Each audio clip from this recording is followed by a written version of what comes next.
اللهم صل على سيدنا محمد يا رب صل وسلم دائما أبدا على حبيبي. السلام علیکم ورحمۃ اللہ وبرکاتہ. بسم اللہ الرحمن الرحیم. بائیں ہاتھ سے تسبیح پڑھنا. کیا بائیں ہاتھ سے تسبیح پڑھ سکتے ہیں؟ محمد صادق مسقط سے.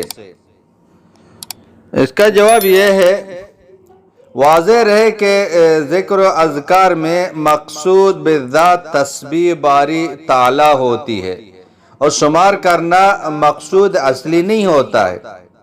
اس وجہ سے احادیث میں مختلف طریقوں سے شمار کرنے کا تذکرہ ملتا ہے.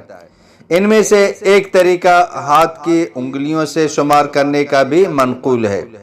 البتہ ایک روایت کے علاوہ باقی تمام روایات میں دائیں یا بائیں ہاتھ کی تعین منقول نہیں ہے، جس کی وجہ سے فقہاء و محدثین نے دونوں ہاتھوں میں سے کسی بھی ہاتھ سے شمار کرنے کی اجازت دی ہے. البتہ دائیں ہاتھ سے شمار کرنے کو افضل قرار دیا ہے. اگر کوئی بائیں ہاتھ سے شمار کرتا ہے تو اس کے عمل کو خلاف شرع قرار دینا یا منع کرنا یہ درست نہیں ہے. باقی جن روایات میں انگلیوں پر گننے کا ذکر ہے وہاں عقد کا لفظ استعمال کیا گیا ہے. عقد انعمل گنتی کا مستقل ایک طریقہ اور فن ہے، جس میں دائیں ہاتھ کی انگلی سے گنتی شروع ہوتی ہے اور کافی گنتی کے بعد بائیں ہاتھ کی انگلیوں پر گنتی شروع ہوتی ہے. اسے دیکھتے ہوئے بعض لوگ سمجھتے ہیں کہ تسبیح کا شمار صرف دائیں ہاتھ پر کیا جائے، تو یہ درست نہیں ہے، کیونکہ عرب کے عرف میں عقد انعمل کا فن تقریباً ہر ایک کو حاصل تھا. ہمارے عرف میں اس کے مطابق گنتی کا طریقہ عوام تو کیا خواص کی اکثریت بھی نہیں جانتی ہے. نیز لغات حدیث کے شرح کرنے والے بعض حضرات نے اس کے شرح میں بائیں ہاتھ کا بھی ذکر کیا ہے. مزید یہ کہ دائیں اور بائیں دونوں ہاتھوں سے شمار کرنے کا تعامل امت میں قدیم زمانے سے چلا آ رہا ہے. سابقہ زمانوں میں بھی اہل علم نے اس سے منع نہیں کیا ہے. تو بائیں ہاتھ سے بھی ذکر کر سکتے ہیں. جیسے بائیں ہاتھ سے آدمی جب تلاوت کرتا ہے تو بائیں اور دائیں ہاتھ سے قرآن پاک کو پکڑتا ہے، یہ بھی عبادت ہیں.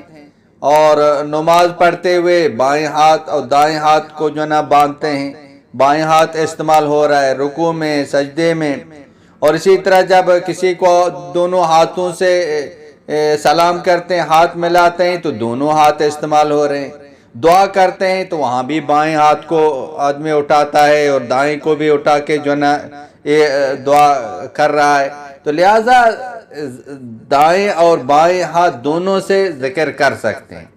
اور ایک روایت بھی جو نا ایک حدیث بھی ایسی نہیں ہے کہ نبی پاک صلی اللہ علیہ وسلم نے یہ منع فرمایا ہے کہ بائیں ہاتھ سے ذکر مت کرو، بائیں ہاتھ سے جو نا تسبیح مت پڑھو، ذکر مت کرو، ذکر کا شمار بائیں ہاتھ سے مت کرو. ایک روایت بھی ایک حدیث بھی ایسی نہیں ہے. لہذا یہ ہے کہ دائیں ہاتھ سے پڑھنا یہ افضل ہے. لیکن اس سلسلے میں کہ بائیں ہاتھ سے ذکر کرنا، تسبیح پڑھنا، بعض لوگ شدت اور سختی کرتے ہیں، یہ نہیں کرنی چاہیے. باقی بائیں ہاتھ سے افضل ہے اور باقی جو دائیں ہاتھ سے افضل ہے. باقی بائیں ہاتھ سے جو ذکر کرتا ہے تو وہ کر سکتا ہے، منع نہیں ہے، دائیں ہاتھ سے افضل ہے. تو اس سلسلے میں شدت و سختی نہیں کرنی چاہیے. واللہ اعلم بالصواب.